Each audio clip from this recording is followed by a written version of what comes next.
Hello everyone, কি অবস্থা সবার? দেশের যে পরিস্থিতি তাতে কেউই ভালো নেই। একটার পর একটা দুর্যোগ লেগেই আছে, চারদিকে শুধু মানুষের হাহাকার। এভাবে আজ আমরা কেউই ভালো নেই। আমি ফেসবুক থেকে গত 3 মাসে 10,000 টাকা ইনকাম করছি। আমি জানি এই 10,000 টাকা কিছুই নয়, তারপরেও আমার নিজের হাতে কিছু জমানো টাকা আছে। আমি জানি এই 10,000 টাকা কিছুই নয়, তারপরও আমার নিজের হাতে কিছু জমানো টাকা আছে। আমি দুর্গাপূজায় কেনাকাটা করার জন্য আর সবাইকে কিছু দেওয়ার জন্য টাকা জমিয়ে রেখেছি। সেই সব দিয়ে মানুষদের সাহায্য করতে চাই। সো আমাদের ফরিদগঞ্জ এলাকার মধ্যে যারা খুবই ভয়াবহ অবস্থায় আছেন, আমার মেসেঞ্জারে অবশ্যই নক করবা, অথবা উপরে আমি একটা নাম্বার দিয়ে রাখবো, ওই নাম্বারে যোগাযোগ করবা। আর যারা বাইরে আছো আর যাদের অবস্থা অনেক সচ্ছল, যারা আমাদের সাথে মিলে সাহায্য করতে চাও, তারা অবশ্যই আমাকে মেসেঞ্জারে নক করবা। আমরা সম্পূর্ণ সব কিছু, যারা যারা আমাদের পাশে থাকবে, সব কিছু ভিডিওর মাধ্যমে তুলে ধরবো। ফেসবুক থেকে আর্ন করা আমি ইনকাম আজ পর্যন্ত তেমন কোনো কাজে লাগাই নাই, তাই ভাবতেছি যে এবার মানুষদের সাহায্য করে কাজে লাগাবো। যারা আমাদের ফরিদগঞ্জ এলাকাবাসী আছেন, যাদের বন্যায় খুবই অবস্থা খারাপ, তারা আমাদের মেসেঞ্জারে নক করবেন। আমরা যতটুকু সম্ভব মানুষের কাছ থেকে আর্থিকভাবে সাহায্য তুলে নিজে যা পারি, যতটুকু সামর্থ্য আছে ততটুকু দিয়ে আমরা সাহায্য করব। সবাই আমাদের পাশে থাকবেন। আর যারা বিদেশে আছেন, এখন পুরো দেশের অবস্থায় খুবই খারাপ।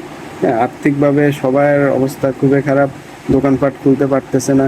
যারা বিদেশে আছেন তাদেরকে একটু বলবো যে কিছু পারেন বা না পারেন, একটু আমাদের ভিডিওটা শেয়ার করে সবাইকে দেখার সুযোগ করে দিবেন, এতটুকু সাহায্য করবেন। আর যারা বিদেশে আছেন তারা যদি পারেন তাহলে আমাদেরকে আর্থিকভাবে সাহায্য করবেন।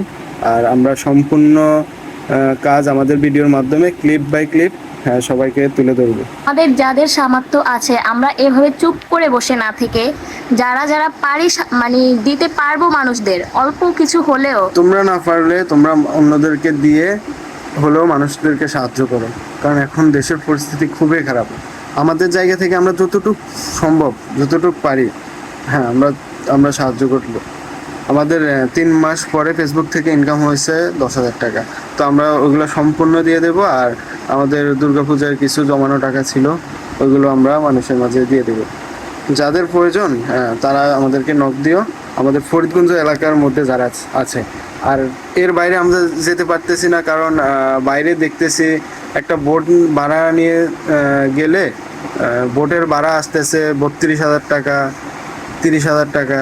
তো ওদের কথা এখন কিছুই বলবো না, জাস্ট যখন আমাদের সামর্থ্য হবে তখন আমরা নিজেরাই দূরে গিয়ে মানুষদের সাহায্য করব। যাদের আর্থিক অবস্থা সচ্ছল আর যারা আমাদের সাথে সাহায্য করতে চাও, উপরে বিকাশ নাম্বার দেওয়া থাকবে, অবশ্যই তোমরা কিছু হলেও একটু সাহায্য করো। আর ওই নাম্বারটাই হচ্ছে আমাদের ফোন নাম্বার, ওইখানে যোগাযোগ করতে পারো। সবাই ভালো থাকবেন, ভিডিওটা বেশি বেশি করে শেয়ার করে দেবেন।